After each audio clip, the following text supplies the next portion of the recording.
Hääd sõbrad, mul ei olnud täna üldse plaanis teha maastikuvideot. Ma olen siin Lahemaa rahvuspargis lihtsalt ühel väiksel pildistamiskäigul. Pildistan pärimuspaiku meie kaardirakenduse jaoks. Ja nüüd siin päikese loojangu ajal jõudsin ma sellisesse kohta nagu Saarma oja.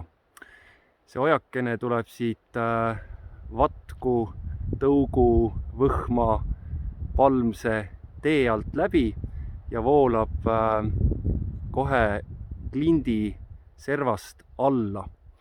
Ja see on siis selline koht, kus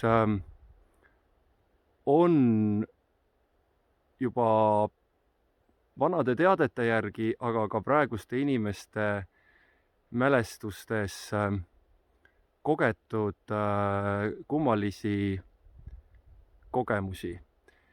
Liia Kleemann, kes elab siin lähedal, rääkis mulle, et siin läksid alati teel hobused perutama. Ja kui ma küsisin, et miks, siis ta ütles, et seda ta ei tea, seda nagu otseselt ei öeldud, aga et hobused läksid perutama ja et see oli selline kummaline koht. Ja ma leidsin Eesti Keele Instituudi kohanime kartoteegist ühe väga mõjusa väikese palakese, kus räägitakse, et just siin Saarma ojal või siis ka Saarna ojal on nähtud muistset moodi riides tohutu suurt meest kummitamas. Nii et selline koht ja mina käin päris tihti sellistes kohtades. Ma käin mitmesugustes pärimuspaikades. Neid on väga erinevaid, need tundmused ja see suhe kohtadega on alati erinev. Ja täna siis olen siin, ma olen täna käinud ka mitmel pool mujal, käisin ka Jussi Kääpal, jumalikult ilus koht, väga rahulik ja sügav ja ilus muistne paik, just parasjagu päike loojas ja seal olid mingisugused väikesed No vot siis, täna tuleb sedamoodi video, kus aparaat otsustab teha lühikesi palakesi. Jussi Kääpal kasvasid ilusad pisikesed lillekesed ja mul oli seal väga hää olla. Ja siis ma tulin veel siit üle Ristemäe, kus räägitakse, et katoliku ajal olevat olnud ristid, mis on ka väga pärimuslik ja traditsiooniline, sest et meil on mujalgi tee ääres just selliseid kohti, kus on olnud ristid, mida on austatud, mida me tunneme praegusest ajast ka ju katoliku maadest. No vot, ja siis ma jõudsin siia Saarma ojale ja kuidagi mul on nii sees see looduslike pühapaikade inventuuri aegne olek, et ma pildistan rohkem kui võib-olla vaja. Siit poolt, sealt poolt tee pealt, siis tulin siia alla oja äärde, pildistasin siin. Ja siis selle pildistamise käigus tekkis mul see tunne, et see on ju selline nõnda öelda kardetud koht meie pärimuses. Ja täna. Nii, nüüd sõidab jälle üks auto mööda. See on ometigi maantee, väga oluline ühendustee siin, väga ajalooline tee. Niimoodi.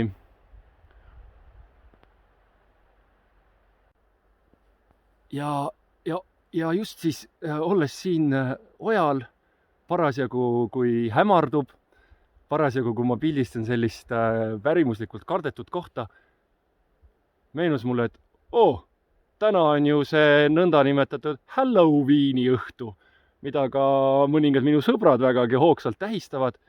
Ja teate, ma ütlen teile ausalt, ma ei taha olla mingisugune puritaan või mingisugune kummaline range mingitest vanadest traditsioonidest kinnipidaja, kauge sellest, ma ei ole selline inimene. Aga Halloween mulle ei meeldi. Mulle ei meeldi kogu see esteetika, mulle ei meeldi kogu see jant, mis käib. Kuni selleni, et lastele pakutakse igal aastal poes neid jaburaid komme ja nii edasi. Ja nüüd ma olen siis siin ja minu kaamera teeb kummalisi trikke ja mulle näidatakse, et ma ei saa täna väga palju rääkida, mul on 30 sekundit jälle antud, ma ei tea, mis see tähendab, mälu hakkab vist sellel kaameral täis saama, fotokas või samunegi telefon. Ühesõnaga, ma tulin siia, ma olen siin ja mulle meenus, et on ju Halloween.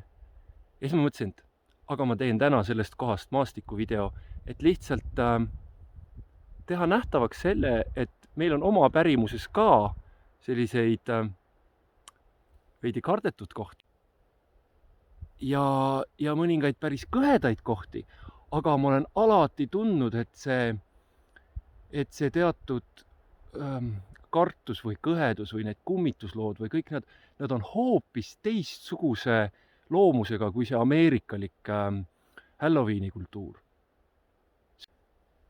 See on täiesti tunnetuslikult teistsugune. Nii et ma soovitan väga tundlikult süveneda meie oma pärimusse ja tajuda just seda meie oma ehtsat maastikku ja ehtsaid lugusid ja mitte segada seda selle Ameerika jamaga. Sest et kokku saab üks jama ja mul on nüüd 5 sekundit veel aeg. No vot, nii ongi. Aeg-ajalt tundub, et just sellistes kohtades juhtub just selliseid asju, et tehnika hakkab jamama. Minu telefon keeldus nüüd siin edasi filmimast. Ma arvan, et tal on lihtsalt mälu täis saanud. Mulle endale ka tundub vahel, et mulle antakse märku, et võib-olla peaks natuke piiri või puhkaks lihtsalt vahepeal, sellepärast, et kui see pärimuse kogumine on päris ressursimahukas ja noh, et nii-öelda vahepeal võib nagu mälu täis saada, et vahepeal võiks nagu oma mälukaarte luftitada või värskendada. Ja nüüd siis ma võtsin hoopis oma suure fotokaamera ja kavatsen ikkagi selle maastikuvideo siin valmis teha. Ja ehk siis selles pärimuslikult kummitavas kohas, missuguseid on meil mitmesuguseid, mitmel pool ja kus ma olen ka päris palju käinud ja millega mul on tegelikult päris rahulik suhe, sest tõesti kuidagi nagu ka see meie kummituspärimus või vaimupärimus või see on kõik kuidagi nagu muhe ja oma. Ja seal on isegi nagu kerge selline nalja moment sees vahel lihtsalt selline kummastuse tunne. Vahel on need lood lihtsalt nagu neutraalsed. Ei ole sellist nagu üle vindi keeratud sellist just nimelt sellist Halloweenilikku või ameerikalikku sükest nagu maiustamist negatiivsega ma nimetaks. Ja mulle tundub, et tõesti, et me võiksime keskenduda oma lugudele, oma pärimusele. See on meil nii rikkalik, see on meil nii mitmeplaaniline ja ammutada siit kogemusi ja ilu, sest tegelikult siin näiteks selle Saarma ojal on ka tegelikult hästi ilus. On selline võsastunud vana oja org, siin on pisikene veenire, on praegugi põhjas. Ja ma loodan, et ma sain siit päris ilusad pildid. Nõnda, et täna siis siin 31. oktoobri õhtul on siis selline väike maastikuvideokene, millega ma tervitan teid kõiki ja soovin ühtlasi ka ilusat hingede aega. On tulemas ju ka kõigipühakute päev ja hingede päev. Et meie pärimus on ka väga sügavuti ühenduses kristlike pühadega, nii nagu siin samas tee ääres on ka see Ristemägi, kus räägitakse vanadest katolikuaegsetest ristidest. Nii et see kõik on üks tervik lihtsalt. Ja võib-olla see Halloween on ka selles samas tervikus, mina ei tea. Aga igaüks saab ise läbi tunnetada, et mis temale meeldib ja mis tema teeb, et kõik on meil ju ikkagi vabad. Ma lihtsalt mõtlesin, et jagan teiega korra seda tunnetust. Näitan korra, ehkki vahepeal on läinud päris hämaraks, ma näitan natukene siis seda paika ka. Niimoodi, siin on siis selline org. Ja siin oru põhjas on üks ojakene. Ja see ojakene tuleb sealt maante poolt. Sealt ülevalt. Vot.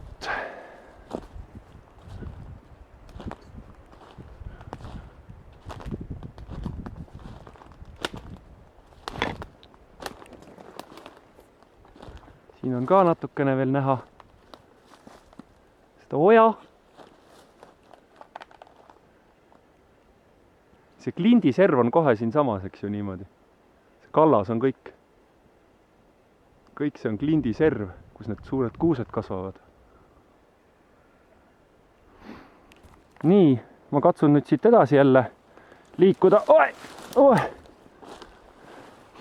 Vaatame maantee peale välja ka. Ma ei kujuta ette, mul on täna nii palju monteerimist, et tavaliselt olen proovinud ju ühe kaadriga hakkama saada.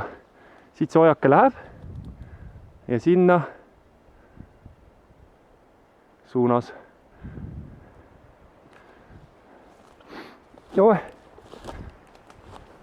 No nii.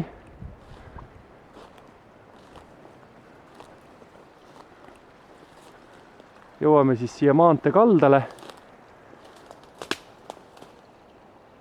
Ja siin on kuulda ka oja vulin.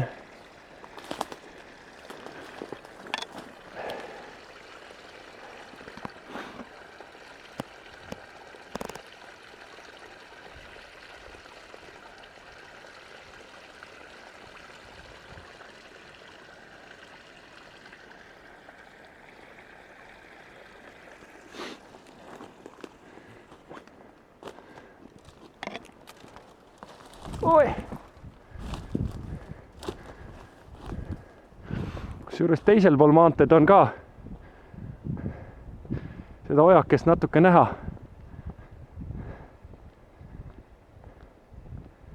Maaparandus ju on siin mõjutanud. Praegu on lahe. See on mingi kummaline hääl metsas. No hää küll. Sellised need minu maastikuvideokesed on. Sellised spontaansed ja tehniliselt täpselt sellised, nagu nad on. Ma korra näitan lihtsalt veel seda kohta siin.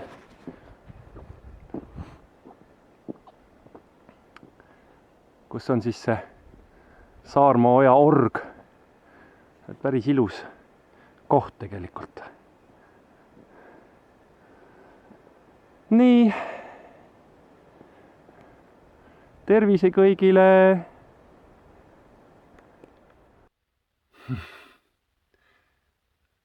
Ma olen jõudnud nüüd siia enda välitööde öömajasse. Ja ma jäin mõtlema sellele tänasele maastikuvideole. Nii nagu ma nendele maastikuvideodele ikka jään pikemalt pärast mõtisklema. Leides, et oleks võinud ju veel ka seda ütelda ja veel seda ütelda ja siis on ju veel selline mõte ja selline võimalus interpreteerida või mõtestada. Nii et tihtilugu pärast seda videokese tegemist on mul tunne, et terve artikli jagu uut infot on avanemas. Ja kui täna siis juhtus olema niiviisi, et see videokene kujunes selline mitmepalaline mitmest osast ja mul on vaja ta kokku sättida üheks tervikuks, siis ma mõtlesin, et ma seekord kõnelen natuke rohkem. Ja täna siis jäingi mõtlema siis selle peale, et mis nähtus see Halloween siis siin on Eestis. Miks see inimesi kõnetab, miks inimesed sellega tegelevad. Just praegu käisin ka Võsu poes endale õhtusöögikraami toomas ja siis nägin seal väikeseid tüdrukutirtse, seljakotid seljas ja punased sarved peas ja käisid aga ringi. Ja keegi siis ka poes olnud inimestest siis ka kommenteeris, et täna on ju Halloween. Et tundub, et see päev ja et seda laadi kombestik on nüüd siin ikkagi nagu meil olemas. Ja mõtlesingi siis edasi, et tegelikult kui me vaatame laiemalt kultuuri või folkloori või pärimust, siis tegelikult on see ju täiesti loomulik, et tulevad uued motiivid, tulevad uued kombed, sest kultuur alati elab, kultuur alati muutub, on kujunemises ja ka meie enda pärimuses on ju väga-väga palju selliseid, ütleme siis niimoodi, et näiteks rändmuistendeid või rahvusvahelisi selliseid tüüpvormeleid, et see on ju üldteada ja noh, mulle hakkab ka üha rohkem paistma see, kuidas näiteks Eesti ja Balti-Saksa pärimus ja kultuur ja maailmapilt on ikkagi väga-väga ühendatud omavahel. Nii et ses mõttes on täiesti loomulik, et uued nähtused tulevad ja kodunevad ja ka kõnetavad inimesi. Aga mis siis mul nüüd ometi on siis selle Halloweeniga, miks ta mulle nii vastu hakkab? Et ma võin ju mõista seda protsessi, aga isiklikult ma mitte kuidagi ei taha sellega kaasa minna ja isegi mu väga-väga kallid sõbrad lihtsalt on selle fakti ees, et ma ei osale nendel pidudel. Ja mis siis on? Mulle tundub, see on nüüd minu tunnetus, eks ole, et see, mis sealt Halloweeniga meile tuleb, see on lihtsalt meile praegu nii võõras ja ta on kuidagi nii pinnapealne ja kuidagi nagu mõnes mõttes ka nagu kitsas ja lame valik mingisuguseid juba nagu kusagil mujal välja kujunenud motiive,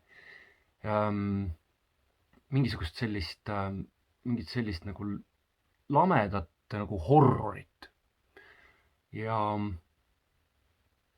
ausalt öeldes see igal aastal, kui see jant jälle peale hakkab, kui poodi pannakse üles need letid, millest siis möödudes keegi teeb sulle ja kogu see esteetika nagu visatakse sulle näkku, kogu selle nagu tähendusväljaga, mis seal taga on ja mis meil juba siin nagu igal pool tajusfääris on, et siis see lihtsalt häirib mind ja minu meelest meil on praegu selline üha sügavam, pimedam sügis ja see hilissügise aeg on minu meelest meie kultuuris ja tunnetuses just selline sissepoole vaatamise aeg ja hingede aeg ja selline rahunemise aeg ja hästi sügav aeg. Ja kuidagi selles rahus ja sügavuses ja selles mõtlikkuses, selles olles siis järsku nagu selle Halloweeniga jälle nagu vastu vahtimist saades, siis ta lihtsalt tekitab nii suure dissonantsi. Mulle lihtsalt ei sobi. Et sellise meie enda keskkonnataju ja kultuuritaju ja pärimuse taju juures mõjub ta jah, kuidagi häirivalt, et lapsed piirduvad sellega, et lihtsalt lajatavad, et komm või pomm ja antagu aga nänni, et ei ole midagi sügavamat. Et ta läheb sükseks nagu rõvetsemiseks, pinnapealseks, lihtsalt nagu sükseks horrori kütmiseks. Ja see ei meeldi mulle. Ja noh, ma olen vahel mõelnud ka niimoodi võib-olla pool naljaga, et kas siis minu puhul on tegemist, ma ei tea, nõrganärvilisega või. Mina näiteks ei talu üldse õudusfilme ja ka nii-öelda tavalistes filmides, kui asi läheb nagu üle mingi piiri, siis mina lihtsalt ei vaata edasi seda vastavat filmi. Et võib-olla lihtsalt mulle isiklikult ei sobi kõik see asi. Jah. Ja ühtaegu on ju nii, et ka meie oma pärimuses on selliseid tumedaid teemasid, selliseid kõhedaid teemasid, selliseid motiive, mis on kohati päris koledad. Ja nüüd juba rohkem kui 20 aastat pärimusega tegelenuna võin ma ütelda, et ka minul on loomulikult kokkupuuteid sedalaadi materjaliga, sedalaadi kihistusega meie pärimuses. Ja ma kuidagi sisemiselt alati tunnen ära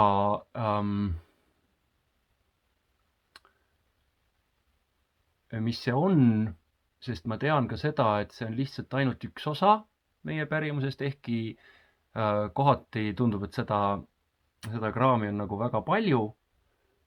Ja siis ma olen alati mõistnud ka seda, et seda laadi infot ei ole tark lihtsalt nagu eitada või alla suruda või kuidagi tsenseerida, eks ole. Aga ma ei leia, et oleks õige ka seda kuidagi üle võimendada. Ma katsun alati sellest kuidagi lihtsalt nagu läbi minna, aktsepteerida ja vahel on niimoodi, et selle hirmu taga võib olla hoopis tegelikult ju kingitus, et kui sa võtad selle kõheda ja koleda nagu vastu, aktsepteerid teda, siis see pinge vaibub ja selgub, et seal on hoopis mingisugune info, mis on sulle vajalik, mingi kogemus, mis on vajalik ja see võib minna väga-väga ilusaks. Mul on olnud näiteks selline hetk, kus lihtsalt õhtul magama minnes tuleb nagu väga koledaid mõtteid ja koledaid pilte silme ette ja ma olen siis teinud niimoodi täiesti teadlikult, et ma lasengi neil siis lihtsalt ilmuda. Alguses on päris karm, aga siis hakkab joonistama niimoodi sinna servadesse niisugust kirkust ja värve ja hakkab sulatama ja siis lihtsalt transformeerub mu enda teadvuses. Et see on laiemalt ka niimoodi, et on väga oluline nagu märgata, mismoodi me pärimust kasutame, mismoodi me tegelikult pärandit loome, mismoodi me pärandit tõlgendame, mida me võimendame, millele me anname nagu vunki juurde ja mille me lihtsalt niimoodi rahulikult nagu nii-öelda transformeerime või tervendame või laseme tal lihtsalt olla, et ma olen ise ka teinud ka päris konkreetseid otsuseid pärimuse publitseerimise puhul, et ma olen näiteks Ingliste külaraamatu kohapärimuse osast jätnud välja mõned koledad lood, millel lihtsalt see sagedus oli niivõrd häiriv, et ma tundsin, et ma ei taha sellele infole nagu anda pikemat iga. Jätsin välja ja teisalt kirjutasin sinna kommentaariks, et see ei tähenda sellist täielikku tsenseerimist, et kui kellelgi on nende tekstide suhtes huvi, siis need on leitavad meie kohapärimuse andmebaasist, need on avalikud, et see on siis selline nagu tasakaalukas lahendus minu meelest. Et ma üha rohkem mõtlen, et on olemas selline lähenemine nagu teadlik pärandiloome. Ehk siis me kogu aeg tajume läbi, tunnetame läbi, mida me pärimusega teeme, kuidas me teda tõlgendame, kuidas me teda avaldame, mida me võimendame, millel me laseme lihtsalt rahus olla. Ja see meie oma pärimus on, no ta on ju nii mitmeplaaniline, neid žanre on nii palju ja neid tekste on väga erinevaid. Mulle kohapärimuse uurijana meeldivad tegelikult väga sellised küllaltki napid, küllaltki põgusad pärimuspalad, mis on nagu tunnetuslikult väga sügavad ja mis ei ole kuidagi nagu nii-öelda väga atraktiivsed või kuidagi just sellises Halloweenilikus mõttes, nad ei müü nii-öelda. Aga nad on avatud tunnetusele ja avatud igaühe isiklikule tajule. Et selles mõttes ma ei pea õigeks ka seda, et Eesti pärimusega nagu väga palju nii-öelda kunstipäraselt nagu mängida või teda nagu mingisugusest nagu teistsuguses võtmes nagu üles kloppida, et mul alati jookseb ka kuskilt maalt piir, ma ei hakka siin praegu mainima autoreid ega kunstnikke, kelle töid ma lihtsalt ei loe, ei vaata, sest et seal on täpselt see koht, kus mul on oma suhe meie pärimusega ja mul ei ole tarvis, et seda näiteks just sellises ameerikalikus, Halloweenlikus, horrorlikus võtmes nagu üles klopitakse. Jah, igaüks võib interpreteerida, kirjutada, luua ükskõik mida ja igaüks võib fännata ükskõik mida, aga lihtsalt ma väljendan praegu siin enda tunnetust. No vat. Ja ühtlasi ma mõtlesin ka veel seda, et mis see siis on see meie Eesti selline hirmulugude maailm või koledate lugude maailm, et mis seal siis toimub ja ma leidsin kohe, et see on ju ka väga mitmeplaaniline ja just nimelt, et selle asemel, et lihtsalt nagu kunstlikult kuidagi mingeid motiive nagu võimendada või üles kloppida või serveerida või müüa, selle asemel võiks nagu katsuda mõista, miks meil on pärimuses sellised motiivid, millised on nende motiivide funktsioonid. Et kindlasti üks osa sedalaadi nii-öelda kummituslugudest, vaimulugudest, igasugustest sellisest kõhedatest lugudest kuulub meil muistendite valdkonda. Ja muistendid asuvadki siis sellise ratsionaalse maailma, igapäevase maailma, tavalise keskkonna ja irratsionaalse, erilise, võib ka ütelda nii-öelda üleloomuliku maailma piirimail. Et muistend on see, mida räägitakse selles samas keskkonnas, kus me elame, nendest samadest kohtadest ja muistend on räägitud nii, et see on usutav, ehkki see, mis muistendis sünnib, tundub, et seda ei saa uskuda ja selle uskumise üle võib alati ka diskuteerida.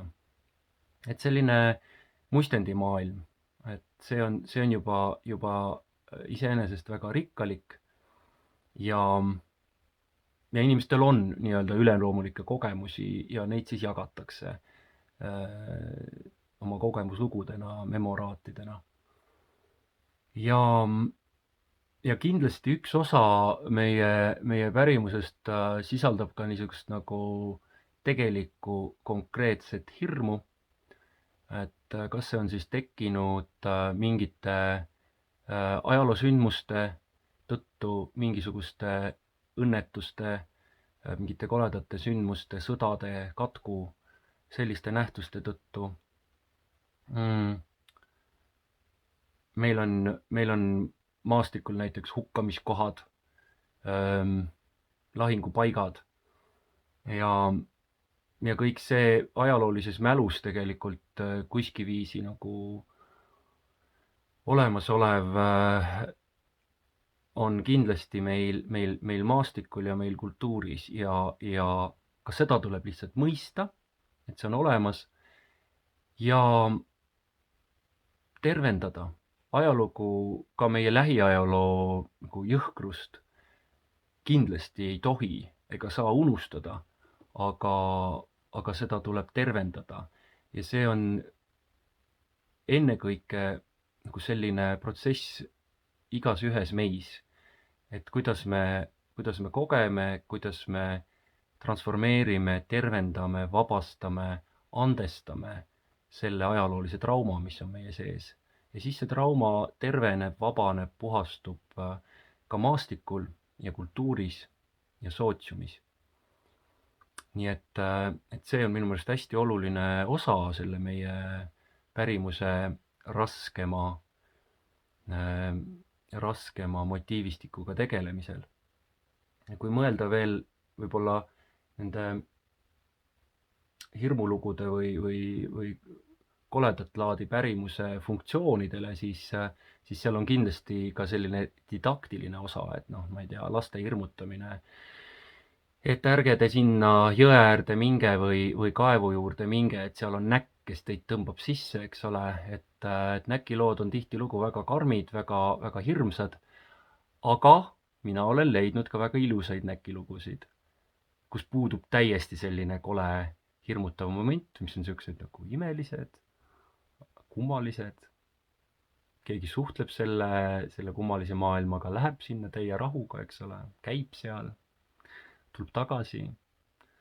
Nii et jah, see selline didaktiline funktsioon ja kindlasti on olemas ka selline pühadust või austust manifesteeriv või kehtestav funktsioon, kõikvõimalikud sellised nii-öelda hoiatusmuistendid, eks ole, et mis juhtub inimesega, kes teeb midagi, mis ei ole kultuuris normikohane. Ja ka nende motiivide puhul on nii, et neid tulebki mõista niimoodi, et nendega on lihtsalt tähistatud tähtsat ja püha, aga neid ei ole ka minu meelest üldse mõtet üle võimendada, sest mis on ikkagi püha põhiline sisu?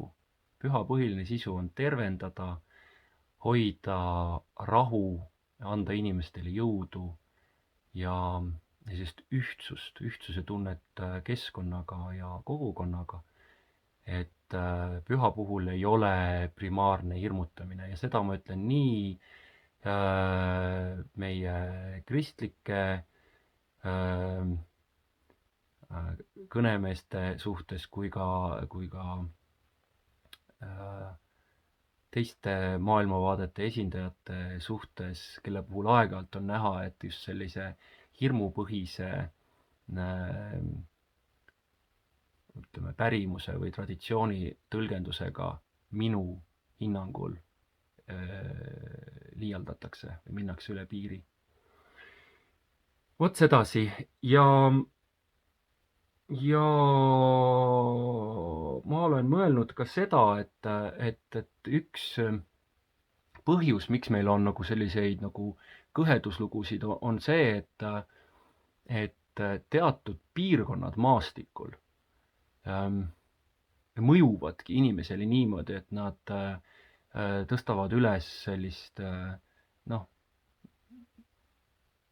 ebakindlust või hirmutunnet, sest seal on nii palju tundmatut.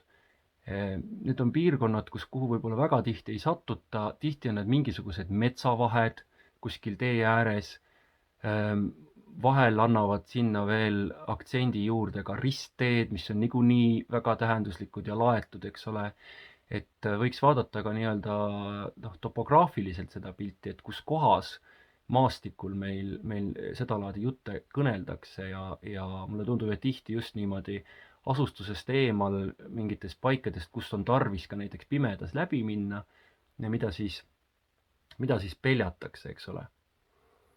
Aga muidugi üks funktsioon ikkagi meil pärimuses on ka täiesti selgelt selline naljatlev, selline närvikõdi taotlev, et kui me mõtleme, et meil ei olnud internetti, meil ei olnud televisiooni, meil ei olnud kino, siis tegelikult väga palju lihtsalt räägiti niisuguse nii-öelda erutuse tekitamiseks ja see on tegelikult tunda ka pärimustekstides kohati. Et lihtsalt krutitakse ennast üles ja vaadatakse, mis siis saab, on ju. Et sedalaadi funktsioon on kindlasti ka olemas. Vot nii, ja ma näen, et ma olen siin juba üle 20 minuti pajatanud. Esimene siis nii pikk maastikuvideo. Et mis siis kokkuvõtteks ütelda, et meie pärimus on väga rikas, väga mitmeplaaniline, mitmekihiline ja selle pärimuse tõlgendamine peegeldab meile ennekõike meid endid, nii üksikisikutena, vaimsete olenditena, kui ka siis kogukondadena, kultuurina, rahvana. Ja olgem siis teadlikud, mismoodi me pärimust tõlgendame, mida me tahame võimendada, mida me soovime tervendada ja mida me soovime hoida ja mismoodi me siis suhtume Halloweeni ühtaegu. Ja minu jaoks on praegu see päris huvitav kogemus, sest et ausalt öeldes ma ikkagi veidikene ka põdesin seda, et miks ma nüüd puudun niisugust nagu võib-olla raskepärast teemat ja nüüd hakkan veel filmima. Ja ma tõtt-öelda vaatasin läbi ka pärimuse täpsemalt siis selle Saarma oja kohta ja nägin, et selle paiga puhul on kõneldud nii nagu siis enne ma mainisin sellest, et hobutised läksid perutama, sellest, et seal nähti muistses sõduririides tohutut suurt meest kummitamas, aga ka sellest on kõneldud, et Saarma ojas oli üks koht, kuhu üks vallasema uputas oma tite. Ja selliseid kohti meil maastikul on ja ka siinkandis on tegelikult 2 sellist titeloiku. Sedasama Saarma oja nimetatakse ka Titeniidi ojaks ja see lihtsalt on üks selline ajalooline tõsiasi, et nii-öelda lapsega tüdruk oli väga-väga põlu all ja tõenäoliselt need naised tegidki aeg-ajalt väga karmi liigutuse, mille peale me lausa mõelda ei taha, eks ole. Ja meil on see kajastub ka pärimuses laiemalt, näiteks regilauludes see tüüp Tütar vette. Nii et see on üks ajalooline karm tõsiasi, mida õnneks meil tänapäeval ju ei ole. Ja selle tõttu võib-olla ongi pärimus ja ajalugu aeg-ajalt ka lihtsalt õpetlik, et ta meenutab meile ka seda, mida me ajaloost tegelikult enam iialgi tagasi ei taha. Et näitab meile ka meie oma praeguse elu ja ühiskonna väärtust. Nii et tõesti, et kui mulle tundus, et ma siin tegelen nüüd selliste koledate ja karmide asjadega järsku ja justkui tahan nüüd väga midagi ütelda, siis ma leidsin, et samamoodi nagu ka nende konkreetsete titeloikude või selle Titeniidi oja või Saarma ojaga või laiemalt kogu selle temaatikaga, mis üles kerkib. Sellega on niimoodi, et ma lihtsalt vaatan seda, olen sellele avatud, aktsepteerin seda, transformeerin seda, tervendan seda ja tunnen praegu ise ka, et ma olen tervenenud, sest ma läksin läbi selle kummalise pelguse, kui ma mõtlesin, et kas siis ma nüüd hakkan niimoodi pikemalt rääkima. Ma tunnen ennast praegu hästi ja soovin teile ka kõigile sellist teadlikku enese ümbruse ja enese sisude vaatlemist ja ilusat hingede aega.